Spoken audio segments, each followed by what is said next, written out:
চেষ্টা করব প্রতিটা জেনারেশনেরই যারা যারা ভোট দিয়েছে আমাদের জন্য তাদের সকলের পক্ষে কথা বলার চেষ্টা করব আমরা। সবচেয়ে বড় জিনিসটাই হচ্ছে কি এমপ্লয়মেন্ট। আমাদের বর্তমানে যে তরুণরা আছে তারা গ্র্যাজুয়েট করতে পারছে কিন্তু গ্র্যাজুয়েট করার পরে চাকরি পাচ্ছে না।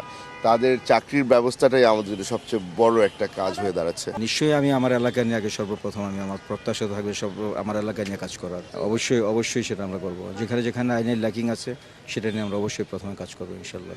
আগামী দিনের তরুণ প্রজন্ম আমরা তো চাচ্ছি যে তারা যুব সমাজ এই দেশের ভবিষ্যৎ কাঠামো গড়ে তুলবে দেশ গঠনে, এবং তাদের ভূমিকা অগ্রণী ভূমিকা থাকবে, এবং তাদেরকে সর্বাধিকার যে তাদের যে দাবি দাওয়াগুলি ছিল সেগুলো পূরণ করার জন্য আমাদের সদস্য থাকবে ইনশাল্লাহ। আমরা গুড গভর্নেন্স, আমরা অর্থনৈতিক অবস্থানটা মজবুত করা, বাংলাদেশের মানুষের যে শান্তি শৃঙ্খলা আইন শৃঙ্খলা পরিস্থিতি ডেভেলপমেন্ট করা, পাশাপাশি দ্রব্যমূল্যের ঊর্ধ্বগতি যেটা প্রান্তিক মানুষগুলোকে সবচেয়ে কষ্ট দেয়।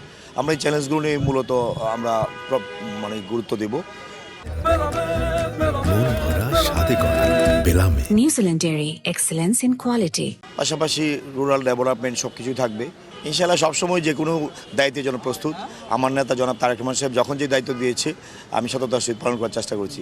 নেক্সট কোনো যদি দায়িত্ব আসে ইনশাআল্লাহ আমি প্রস্তুত। আর দলের জন্য কাজ করে আমি জিয়া পরিবারের একজন বিশ্বস্ত কর্মী, সেক্ষেত্রে যখন যে বিষয় আসে আমি সবসময় রেডি থাকি।